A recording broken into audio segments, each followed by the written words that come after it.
Hello, everyone. I am Sigrun. I'm one of the co-trainers at the Academy for Soul-Based Coaching. And today I'm talking to Lika van Ham van Hulten. Lika is a group facilitator, or facilitator you call yourself, I think, yeah? And you'll tell us today how the tools you learned in soul-based coaching can make a huge difference, even in other areas of life, not just in the personal coaching area. Yeah. And thank you so much for being here with us. And would Thank you like for having me. Yeah, that's a pleasure. And would you like to briefly tell the people who are listening who you are, what you do? Mm-hmm. Hi, I'm Lika, and I am working as a facilitator in group processes around in cities. So they can be both from the government initiated projects or from citizen initiatives. And I help to develop the process and to bring the different groups of people together. And that's what you call the city maker, exactly. Yes, it's a new term that is starting to arise, and that city maker. And as a city maker, you are gradually activating the citizens around projects and initiatives, and making connections that maybe are not seen at first by some.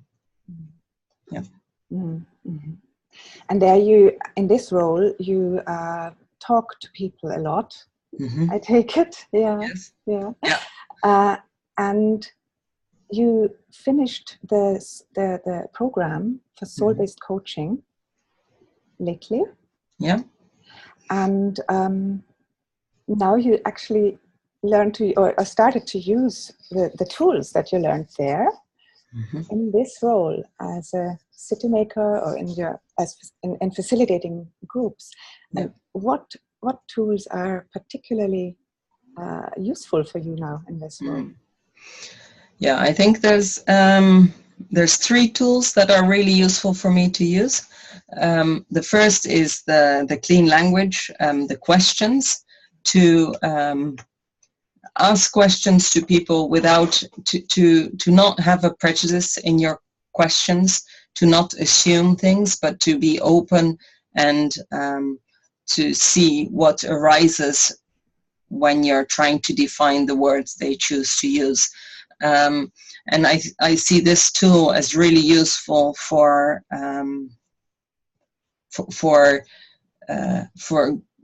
people to understand each other, because often what you see in projects that are developing, that one group is happy and the other group is unhappy, and that when you change something in the project, then the group that was first happy is unhappy and the unhappy group becomes happy. So rather than just this going back and forth, by asking questions without prejudice in the questions, we can create understanding of each other's positions. And when people understand each other, then you can bring it closer together. And that's the clean questions. Yes. That you've learned. Yeah.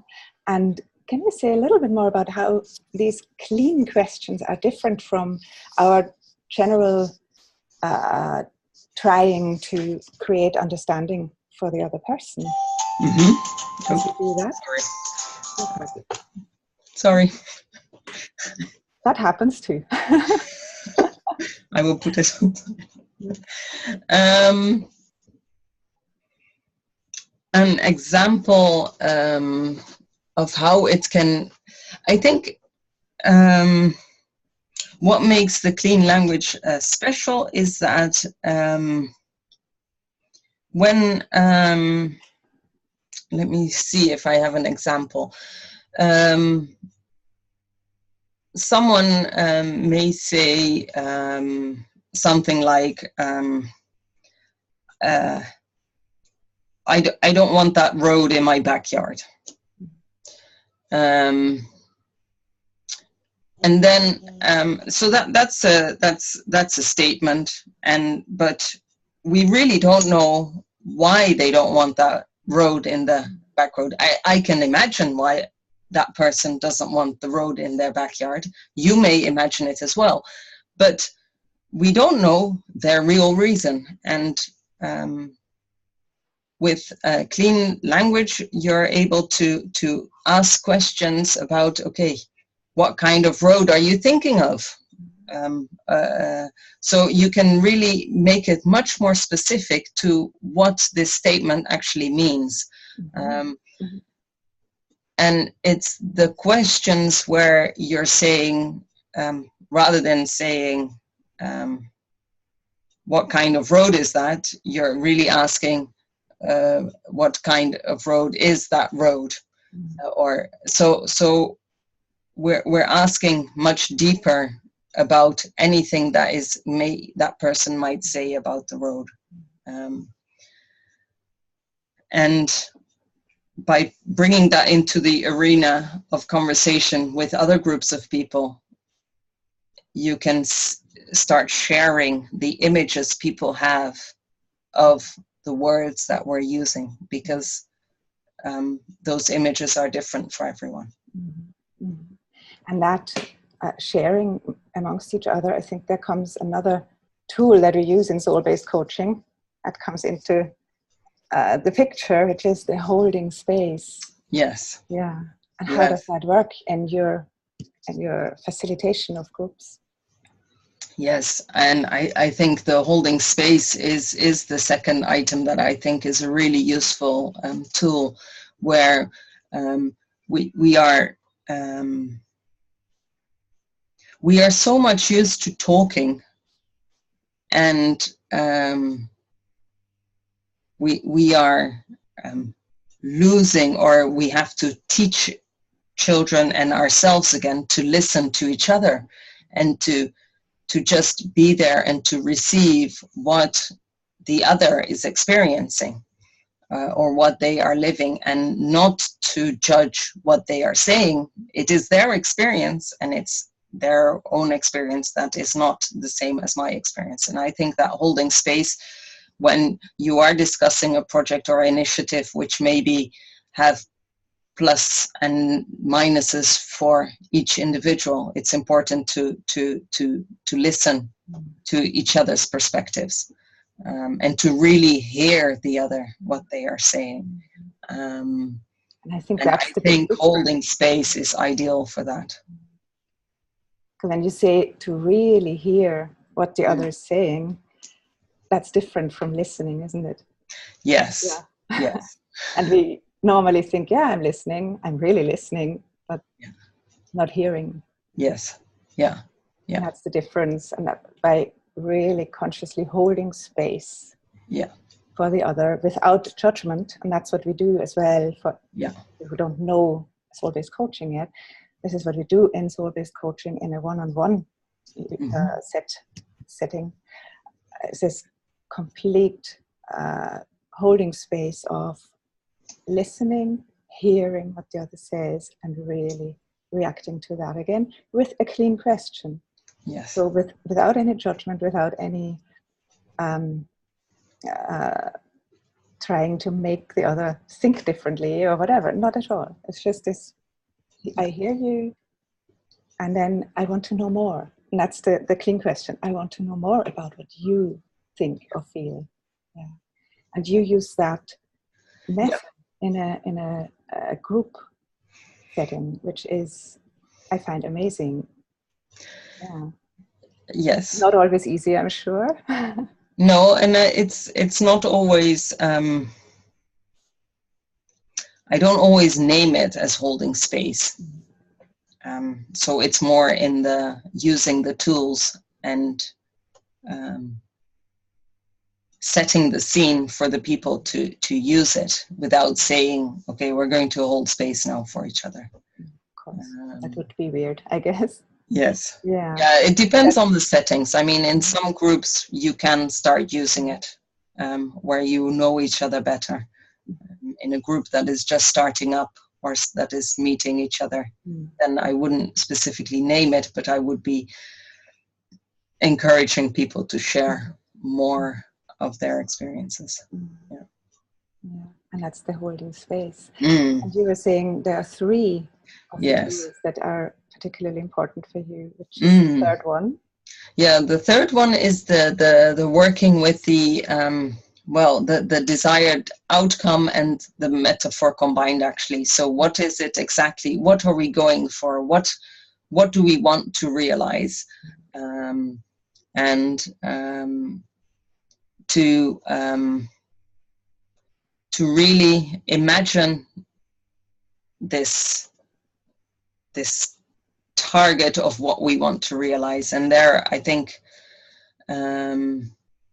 I've used it in a setting where I was myself also a citizen volunteer, and where with a fellow citizen we took an initiative, and we had a very clear picture of what we would like to see realized in our town. And I'm convinced that by expressing it so clearly to each other, and to start to philosophize what is needed, and to then sharing our desired outcome with others, we made it a bigger dream. And you then see small changes happening, and maybe the stakeholders that are so the other groups of or organizations that are less likely in first instance to support it, start to support it, because they see that it's getting bigger and bigger, and you're starting to create a momentum. And I think, yeah, that's the desired outcome, where you're really saying what you would like to see in the future, or and to then also make it really visual, so that it's a story that people can really feel. It's a very powerful tool to start to start something moving in the system that exists. And that's the bigger system. Yes. Where groups of people are together, and the same thing happens in the system of one person. Yes. Yeah, because like you say, when you create something that you can feel, and that you this desired outcome, and you can feel it already. This is how we work in soul-based coaching as well. Yes. The client starts to feel it, how it would be if or when this desired outcome actually happens. Yeah. And that creates that momentum. Yeah. Yes. Yeah. Yeah. Yeah. In groups as well as in individuals. Yes. Yeah. Yeah. Yeah. Apart from being a city maker, you are also politically active. Yes. Yes. Would you like to tell us a little bit about that as well, and the connection with the soul-based coaching tools? Yeah, I think so. I'm a council member in my town, and I think already, and we've just been now since March. We started the new council. We had the local elections, and I think I'm a firm believer of diversity in the group of people, of all kinds of diversity. So not just male, female, but also old, young, disabled, non-disabled, colored or not, as diverse a team or of council members as possible is valuable for the city. And I think again, also, this is a system that I think we all want to see change in, where politics comes closer to citizens, where citizens feel they can come to politicians.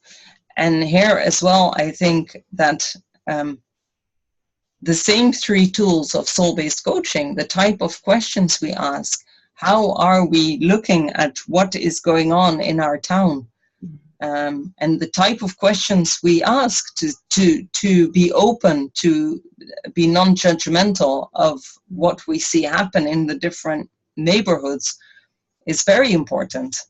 But similarly also important is how are we discussing amongst the 21 members with each other on new policies and on changes that we think are needed in our town and the choices we make. And with that comes also the question of what is amongst the 21 of us the shared desired outcome that we have. How do we see our town in 4 years or in 20 years time? And knowing a number of problems or a number of things that are coming ahead of us, how are we going to it? But that's a very big picture. But I think that soul-based coaching can play a role also in this group setting, in more the political arena, and in bringing more the caring side or the feminine side into the political arena, which is based on the masculine system. Very much. And that's the feminine side is very strong in soul-based coaching, of course. Yes. Which doesn't mean it's only for women. No. Or not at all. But it brings this allowing aspect into coaching itself, and also the tools are a lot about allowing the feminine side and about caring for the other.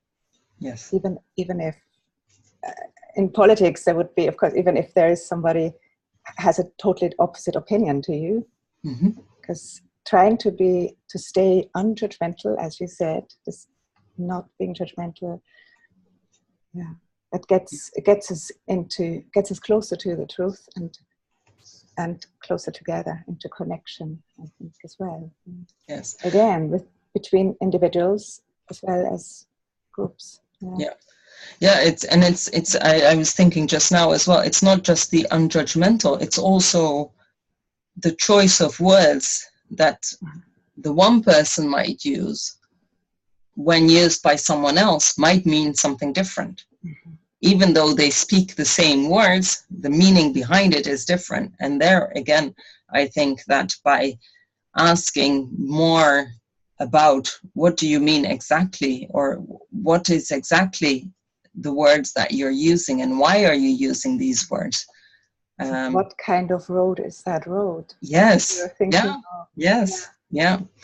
So by asking those questions further, then we can really peel down and come to the core and to see maybe we have, despite our different political parties, a same image or a same future. Yeah. And that would be so lovely. Yes. And thank you, Lika, for sharing this with us. You're welcome. Yeah, and it's just so interesting how there are so many possibilities to use the powerful tools of soul-based coaching also in completely different areas of life. Yes. Yeah. So I wish you good luck. Thank you. Bringing change into your community. Thank you. And maybe a little bit of magic. Yes. Yeah. Let's hope for that. Yes, definitely. Thank you very much. Bye-bye. Bye-bye. Thank you. Bye-bye.